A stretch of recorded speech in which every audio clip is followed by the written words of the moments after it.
Indahnya ketidaksempurnaan. Ini memang satu tema yang sangat menarik, karena seperti yang disampaikan oleh saudara moderator tadi, bahwa kita sering berharap segala sesuatu itu sempurna, indah. Padahal kita dari kecil sudah mengetahui bahwa ada pepatah yang selalu diulang setiap kali membaca kata pengantar buku dan lain sebagainya. Kalau dulu saya kan masih banyak membaca buku yang langsung ya, bukan e-book seperti hari ini. Itu biasanya kalau di kata pengantar selalu tertulis tiada gading yang tak retak. Nah, jadi selalu dikatakan gitu, karena itu jika buku ini ada kekurangan dan lain sebagainya, mohon dimaklumi. Jadi selalu disebutkan tidak ada gading yang tidak retak. Kenapa demikian? Karena gading itu dianggap mulus sekali. Gading dianggap tidak ada cacatnya sama sekali. Tapi nanti kalau kita lihat secara halus, ya akan kelihatan ada retak-retak yang sangat kecil, yang mungkin kadang malah tidak tampak secara fisik, harus dilihat dengan kaca pembesar dan lain sebagainya. Nah, jadi sebetulnya kita sudah selalu diingatkan akan ketidaksempurnaan tadi. Hanya saja kita kadang melihat kalau orang lain tidak sempurna itu biasa. Tapi kalau diri sendiri yang dikatakan tidak sempurna, nah ini jadi masalah. Ini tadi mungkin seperti yang saudara Yogi sampaikan, kadang-kadang dalam rumah tangga kok bisa jadi ada perpisahan, kenapa? Nah itu dimulai kadang dengan hal-hal yang baik sekali. Misalnya dalam satu ketika ada ulang tahun pernikahan. Jadi mungkin ulang tahun pernikahan ke-10 atau ke-15, kemudian suami istri itu berhadapan. Dan kemudian salah satu menyampaikan, kita ini sudah 15 tahun menikah, kira-kira kekurangan apa ya yang mungkin saya pernah lakukan, baik dengan perilaku badan maupun ucapan atau yang lain, tolong disampaikan. Karena ini nanti kesempatan saya untuk memperbaiki diri. Nah, itu diawali dengan begitu. Kemudian pasangan hidupnya menyampaikan, sebetulnya sudah lama saya mau mengatakan ini, tapi karena saya ya sungkan, jadi saya tidak mau ngomong bahwa kamu itu kalau ngomong bisa nggak usah keras-keras. Kita kan ngomong duduknya jaraknya dekat seperti ini. Kamu kalau ngomong kok seperti di lapangan bola, teriak-teriak, kuping saya ini terlalu sensitif. Cuma saya kalau mau ngomong begitu kan ya nggak enak. Itu bahasanya sudah sederhana sekali, enak sekali. Tapi begitu pasangannya mendengar itu, langsung dia protes. Loh, apa kamu tidak tahu bahwa saya ini memang dari dulu, dari muda, saya ini kalau ngomong memang kenceng, karena di kebiasaan di keluarga saya, kalau ngomong pelan-pelan dianggap tidak percaya pada diri sendiri, justru kita dididik untuk keras, dan lain sebagainya, malah keras sekali, terjadi percekcokan, sampai akhirnya malah, ya sudahlah kita pisah saja, ternyata kamu ini sekian puluh tahun kumpul sama saya, ternyata nggak tahan loh dengan suara saya, ya sudah selesai. Loh, jadi tadi ulang tahun pernikahan yang demikian baik, demikian damai, kemudian dia sendiri yang membuka, kalau ada kekurangan tolong dikritik ya, sudah dikritik juga baik-baik, tapi ternyata dia tidak siap menerima kenyataan. Dan akhirnya dia malah marah-marah. Coba saudara, ini orang melihat ketidaksempurnaan, tetapi tidak bisa menerima kenyataan. Nah, tema kita sekarang, indahnya ketidaksempurnaan. Artinya, kita harus bisa melihat keindahan, hikmah, ataupun nilai lebih dari ketidaksempurnaan itu. Saudara-saudara, kadang-kadang kalau kita berbicara kehidupan biku yang rambutnya digundul, itu kan bagi orang-orang tertentu, rambut gundul itu agak susah loh. Kalau bukan biku ya, maksud saya, jadi perumah tangga begitu kadang-kadang agak susah. Bahkan rambut rontok tipis saja sudah gelisah. Nah, sehingga orang kadang membuli biku kan dengan gundul, botak, apa, dan lain sebagainya. Orang menganggap gundul itu adalah kekurangan. Padahal bagi saya, minimal bagi saya, kalau saya merasakan, bahwa kegundulan ini, kebotakan ini adalah bagian dari keindahan. Kenapa? Karena saya melihat nilai-nilai lebih dari gundul yang saya miliki. Tanpa rambut ini ada nilai lebih, yaitu saya tidak perlu bersisir, saya tidak perlu bercermin, sehingga saya merasa hidup saya menjadi lebih praktis. Saya mau pergi kemana-mana, misalnya naik mobil, aduh di dalam mobil kok panas kan, digerah ya, saya buka jendela, saya duduk di pinggir jendela dengan jendela dibuka dan mobil kenceng, rambut saya biasa-biasa saja. Dan ini menjadi nilai lebih dibandingkan dengan orang-orang yang rambutnya panjang dan lain sebagainya. Wah, kena angin sudah nyisir-nyisir dan luar biasa. Nah inilah, saya melihat itu ada keindahan di balik ketidaksempurnaan. Kalau orang lain menganggap ketidaksempurnaan, bagi saya tidak. Nah ini kemudian kita lalu melihat sekarang, apa yang dianggap tidak sempurna bagi seseorang, ternyata bisa sebaliknya bagi orang lain. Duh, dari mana ini? Dari mana terjadi perbedaan?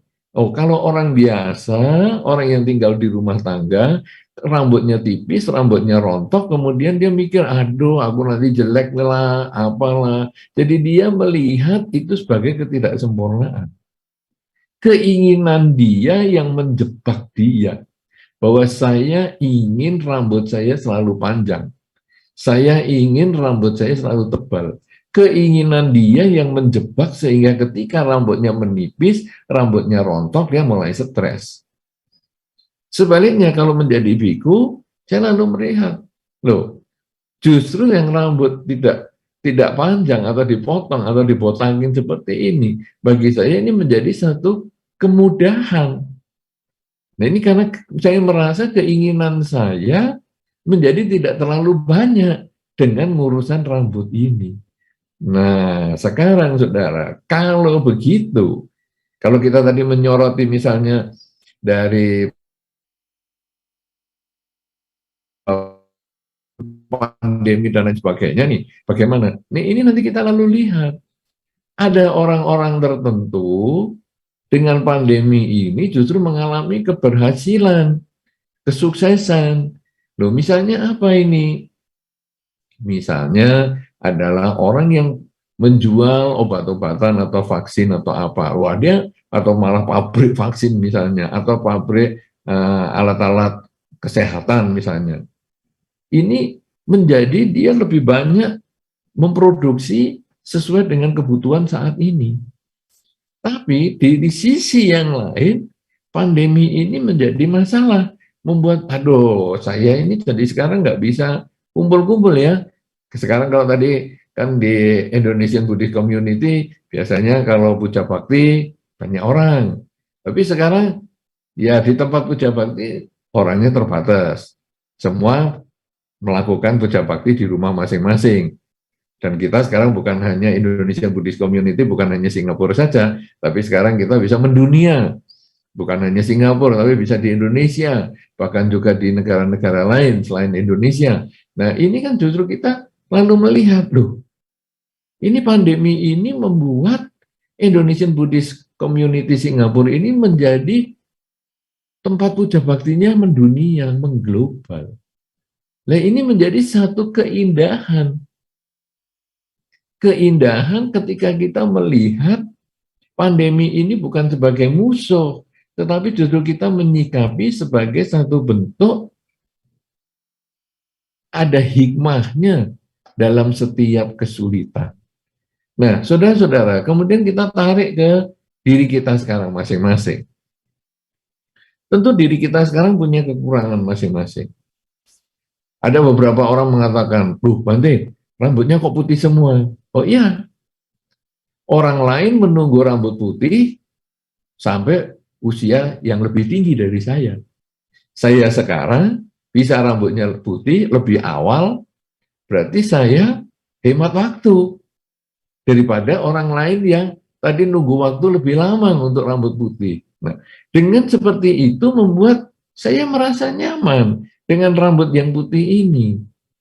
Kemudian ada orang mengatakan, aduh, aku kalau naik tangga kok susah ya, berat.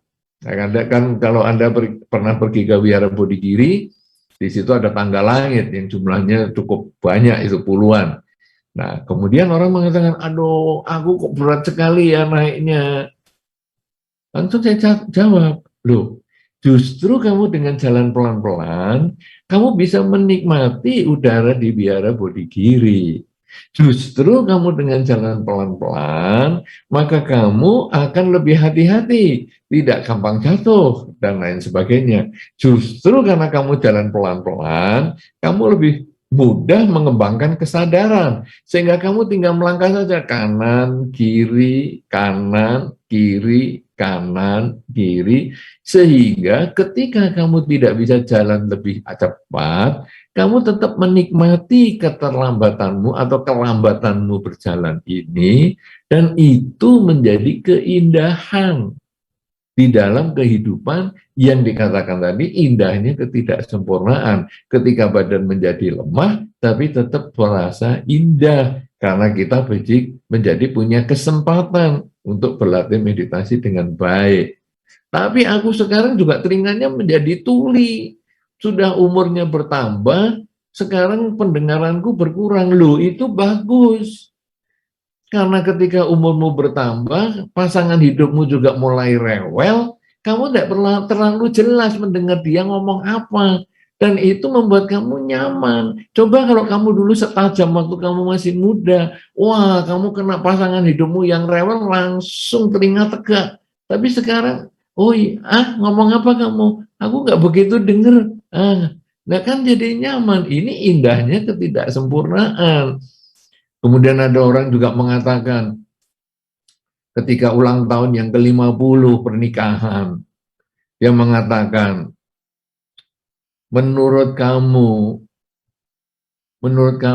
nah ini biasanya perempuan itu waktu itu yang bertanya adalah yang wanita, dia mengatakan, menurut kamu dengan ulang tahun yang ke-50 perkawinan kita ini, apakah aku masih cantik? Wanita itu paling suka tanya ini, saya sampai heran juga, mesti tanya, apakah aku masih cantik? Langsung suaminya menjawab, menurut aku, kamu masih cantik. Lu kok bisa? Karena aku sudah agak katarak. Aku sudah nggak begitu lihat jelas. Itu indahnya ketidaksempurnaan. Karena aku katarak, maka aku melihat kamu indah. Nah, dengan cara seperti ini sebetulnya kita lalu melihat bahwa telinga tidak mendengar, atau tubuh menjadi lemah, ataupun mata menjadi kurang tajam, atau rambut menjadi putih, atau pandemi, atau yang lain-lain, sebetulnya itu semua netral. Tidak ada nilai kurang, tidak ada nilai lebih, tidak ada sempurna dan tidak ada ketidaksempurnaan pada semua itu. Tetapi kita menempelkan nilai tidak sempurna ketika kita punya keinginan terhadap hal-hal yang sebetulnya netral tadi. Kita menganggap tidak sempurna karena keinginan kita tidak tercapai. Saya ingin telinga saya tajam, bisa masih mendengar, dan dengan frekuensi yang rendah pun saya bisa mendengar. Kenyataan seumur makin bertambah, frekuensi rendah semakin lepas, tidak terdengar. Nah, kita menganggap itu tidak sempurna. Kemudian saya ingin mata tetap tajam, seperti waktu dulu masih muda, tapi umur bertambah, kekuatan mata ini menjadi lemah. Nah, kemudian kita masih ingin matanya seperti dulu. Karena sudah menjadi lemah, kita menganggap itu tidak sempurna. Saya ingin rambut saya hitam terus seperti waktu masih remaja. Tetapi kenyataan tidak bisa. Lalu saya menganggap itu menjadi tidak sempurna. Padahal semua itu netral. Nah, jadi saudara-saudara, sekarang kita harus memahami bahwa yang membuat tidak sempurna adalah keinginan kita sendiri. Yang membuat tidak sempurna adalah pikiran kita sendiri. Oleh karena itu, yang membuat indah juga harus dari pikiran kita sendiri. Tidak mungkin yang membuat tidak sempurna itu diri kita, yang suruh ngomong indah adalah orang lain. Misalnya tadi, loh, rambutmu kok sudah putih? Iya, ini aku pengennya hitam seperti waktu remaja. Kemudian orang lain mengatakan, ya anggap aja hitam. Ya nggak bisa, ini sudah putih, ya bagaimana dianggap hitam? Nah akhirnya karena orang lain yang memberi masukan, kita biasanya memproteksi diri, kita menolak, kita tidak mau. Karena kita yang menganggap rambut putih tidak sempurna. Nah sekarang kita ubah, yang mengubah adalah cara berpikir kita, yaitu rambut putih itu adalah keindahan. Bahwa orang lain rambut putihnya nunggu lebih tua, saya menjadi lebih cepat. Dan ada satu kata-kata juga yang umum sekali di masyarakat di Indonesia, dikatakan orang yang rambutnya putih itu berarti sudah meninggalkan dunia hitam untuk masuk ke dunia putih, menjadi orang yang menjadi lebih baik. Nah, saudara-saudara, kalau begitu, indahnya ketidaksempurnaan itu sebetulnya kita melihat dari telapak tangan ini dari sisi yang berbeda. Jadi saudara, kita sekarang belajar melihat telapak tangan kita ini kan ada dua warna. Ada satu warna gelap, ada satu yang warna terang.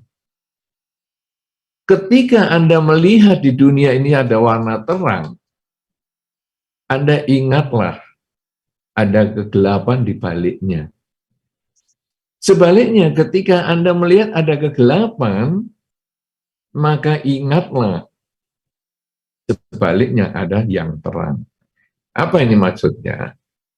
Ketika kita hidup di dalam kebahagiaan, kita bahagia, usahanya lancar, rumah tangganya harmonis, dan lain sebagainya, ingat, sebetulnya kita masih ada kekurangan. Buktinya apa? Nah, saudara-saudara, ada satu orang ataupun satu keluarga yang rumah tangganya harmonis. Pasangan hidupnya damai, anak-anaknya baik-baik, ini keluarganya harmonis. Katakanlah ini keluarga si A. Dalam proses perjalanan hidup keluarga A yang harmonis dan bahagia ini, satu ketika mereka mengatakan, sebetulnya dalam hidup ini, yang enak adalah keluarga B. Kita keluarga A ini memang harmonis. Ya, anak-anak baik. Tapi keluarga B ini lebih baik lagi. Kenapa? Dia kaya.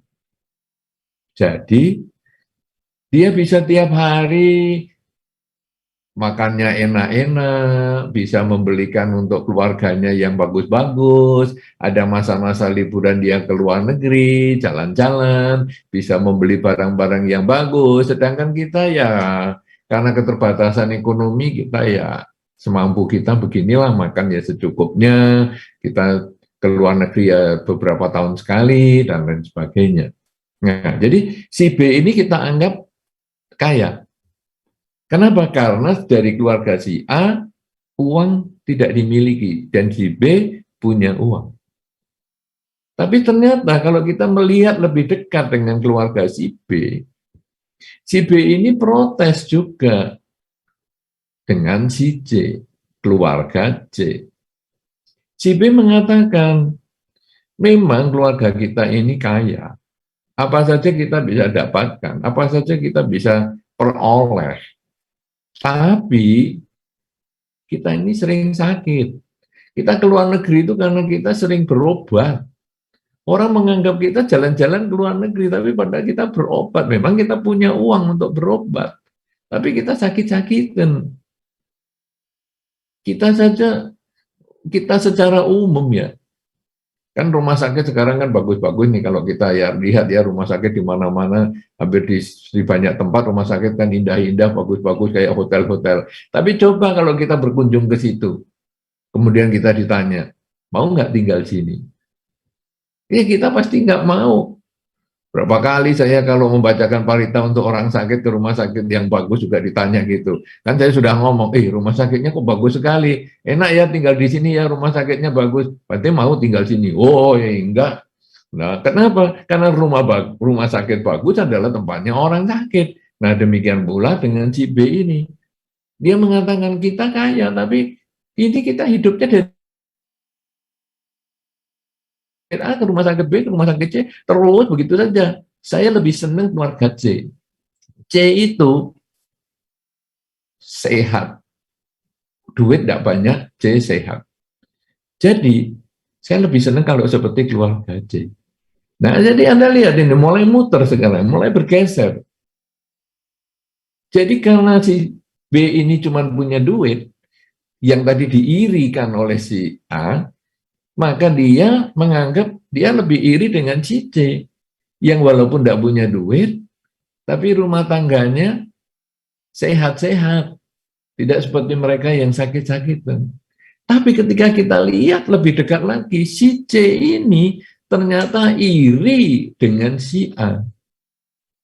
Memang keluarga saya, si C mengatakan begitu, keluarga saya ini memang sehat. Tapi karena sehat, kita banyak bertempur dalam keluarga karena kelebihan energi, suka maki-maki dan lain sebagainya. Tidak kayak keluarga si A ini loh. Keluarga si A ini harmonis. Aduh, suami istri jalan kemana-mana, selalu nggak ada perdebatan, tidak ada argumentasi, tidak ada suara yang keras. Anak-anaknya juga baik-baik semua. Coba kita lalu lihat A, B, C ini. Si A iri dengan kekayaannya si B.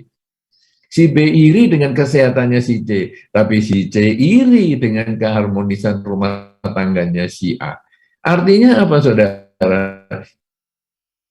Apa yang kita menganggap tidak sempurna itu hanya karena kita merasa tidak cukup keinginan kita terpuaskan. Kalau begitu, kuncinya untuk melihat keindahan atas ketidaksempurnaan yang kita anggap sendiri itu tadi adalah di diri kita sendiri. Jadi di sini si A ini yang keluarganya sudah harmonis tapi tidak punya uang, dia akan menganggap indah adalah ketika dia mensyukuri apa yang dia miliki dan tidak menyesali apa yang dia belum miliki. Mensyukuri apa yang dia sudah miliki, tapi tidak menyesali apa yang belum dia miliki. Artinya, mungkin yang belum dia miliki itu, kalau dia perjuangkan, di masa depan satu ketika mungkin akan dimiliki. Tapi kalaupun tidak dimiliki, toh sekarang dia masih memiliki sesuatu. Jadi si A ini bersyukurlah bahwa rumah tangganya dia harmonis. Dia memang belum memiliki kekayaan, tapi sekarang dia harus bersyukur dulu, kemudian dia berusaha untuk mendapatkan penghasilan yang lebih. Tapi kalau seandainya tidak mendapatkan yang lebih pun, dia sudah memiliki rumah tangga yang bahagia, harmonis. Si B ini sudah memiliki materi. Karena itu dia harus bersyukur, dia karma baiknya mendukung untuk memiliki materi yang cukup. Masalah dia pergi ke luar negeri untuk berobat, itu adalah upaya untuk mendapatkan kesehatan. Jika masih belum dimiliki kesehatannya, tidak masalah, dia bisa usaha terus. Tapi tidak usah mengisi hidupnya ini dengan kekecewaan. Duh, aku kok nggak sehat-sehat ya. Karena dengan dia mengisi hidupnya dengan kekecewaan, dengan keluh kesah, maka badannya sakit, batinnya pun ikut sakit. Tapi ketika dia bisa memahami bahwa ya sudah, pokoknya sekarang saya sudah punya uang yang cukup, sekarang saya isi dengan perbuatan baik juga. Saya mungkin berbuat baik untuk untuk orang-orang yang sakit juga dengan membantu obat dan lain sebagainya, karena saya memahami tentang hukum dharma bahwa tanam padi, tanam jagung, tumbuh jagung. Ketika saya menanam kesehatan untuk orang lain, semoga saya pun mendapatkan kesehatan yang cukup. Sehingga uang yang banyak tadi bisa dibagi-bagi untuk berdana kepada mereka yang membutuhkan supaya karma baiknya berbuah sesuai dengan yang diharapkan, yaitu dirinya menjadi sehat sekeluarga. Nah, kemudian si C yang sudah sehat, dia maunya juga harmonis seperti boleh, tetapi sekarang dia harus mensyukuri dulu bahwa dirinya itu sudah sehat, sekeluarga sudah sehat. Nah, ketika dia bersyukur, karma baikku banyak ya, bahwa kita ini dalam satu keluarga sehat-sehat semua loh. Kita ingat nih, kita sudah umurnya segini dewasa, anak-anak juga sudah semua dewasa, tapi kita ini tidak pernah loh mengalami sakit yang berat sampai di rumah sakit dan lain sebagainya. Kita ini paling sakitnya hanya masuk angin lah, apa yang sangat simpel, yang sangat ringan. Sehingga kita ini harus bersyukur bahwa kita punya kesehatan yang bagus. Tetapi memang belum punya keharmonisan seperti keluarga si A. Tetapi tidak masalah. Saya harus bersyukur dulu dengan kesehatannya ini. Nah, sambil saya berusaha memperbaiki dengan cara bertanya kepada si A, bagaimana sih kamu kok bisa sekeluarga itu harmonis, itu gimana? Kuncinya apa?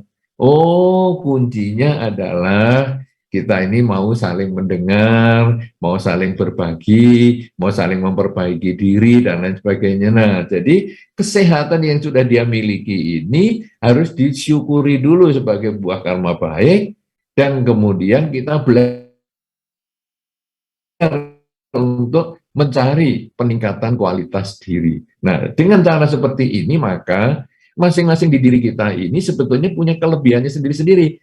Selama kita memahami, selama kita mau mencari, menerima kenyataan bahwa ya sudah, saya sekarang punya kesehatan yang bagus. Bersyukurlah bahwa Anda punya kesehatan yang bagus. Nah, saya tiap hari, walaupun saya tidak kaya, tapi cukup makan. Bersyukurlah bahwa Anda tiap hari cukup makan. Ketika Anda mengatakan Anda tidak pernah tinggal kelas, bersyukurlah bahwa Anda sudah sekolah dengan biasa-biasa, tidak pernah tinggal kelas. Berarti, saudara, sebetulnya kita ini untuk bisa melihat keindahan di dalam kehidupan ini adalah bersyukur. Kalau sekarang tadi ada pandemi, bagaimana ya? Bersyukur kita itu tidak terkena pandemi, tidak terkena sakitnya. Tetapi bagaimana ya? Sekarang saya kan ada keluarga saya yang sakit di sana. Bagaimana ini? Ya, kita kemudian melihat dari sisi positifnya lagi. Oh, tapi kan saya tinggal di negara lain, bagaimana dia tinggal di sana? Kan saya tidak bisa bersyukur. Kita hanya bisa bersyukur dari negara lain, kita mendoakan keluarga kita. Kemudian kita juga bersyukur bahwa keluarga kita, walaupun kita tidak pulang ke Indonesia misalnya, atau tidak pulang ke negara tempat keluarga kita tinggal, tapi keluarga kita masih ada teman atau orang lain yang merawat, yang membantu, dan lain sebagainya. Sehingga kita juga melihat di tengah ini saya masih bisa bersyukur, bisa melihat keindahannya. Nah, kemudian kalau sekarang kita lalu melihat, loh, saya sudah pacaran sama dia sekian lama, ternyata kok makin lama kok saya makin tahu dia jelek ya. Aduh, nggak jadilah menikah. Nah, bersyukur juga. Bersyukur bahwa saya mengetahui bahwa pasangan saya itu ternyata tidak sesuai dengan yang saya harapkan. Loh, tapi ini setelah menikah saya baru tahu jeleknya. Bersyukur juga pasangan hidup saya ini saya ketahui setelah jeleknya setelah menikah, sehingga saya bisa belajar berlatih kesabaran.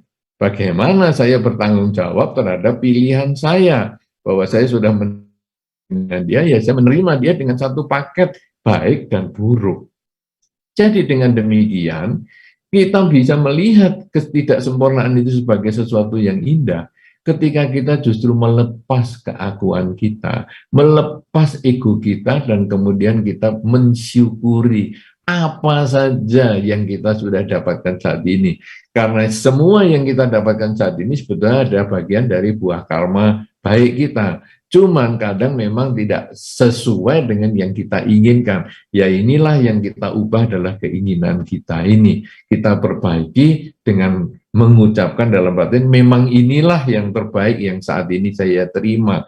Inilah yang terbaik yang saat ini saya bisa lakukan. Inilah yang terbaik saat ini yang saya bisa dapatkan. Dengan cara seperti itu, membuat batin menjadi tenang. Dengan cara seperti itu membuat batin kemudian bisa melihat keindahan hidup ini. Kalau di dalam orang-orang mengatakan bahwa ketika hujan lebat pun seseorang juga bisa menyembunyikan air matanya. Nah, itu kan ada satu kata-kata seperti itu. Aku paling senang menangis itu kalau di tengah hujan lebat. Kenapa? Karena disitulah aku bisa menyembunyikan air mataku. Artinya apa, saudara? Bahwa hujan lebat apapun juga itu juga ada indahnya. Bisa untuk memberikan manfaat kepada kita.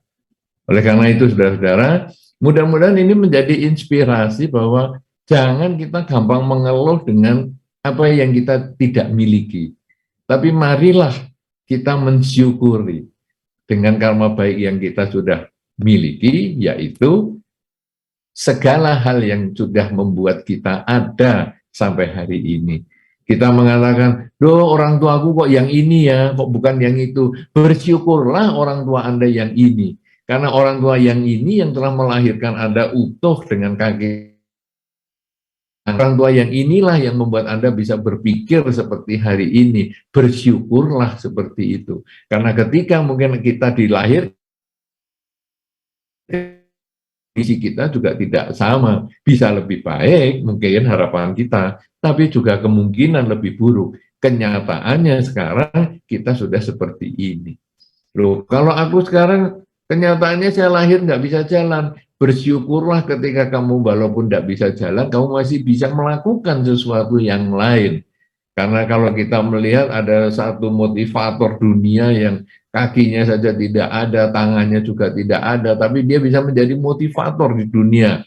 Ya, itu kalau nggak salah si Nick atau siapa namanya. Itu kan luar biasa sekali. Dia mensyukuri kekurangannya ini dan dia justru menjadikan kekurangannya ini sebagai satu kelebihan untuk membuat dia diterima di seluruh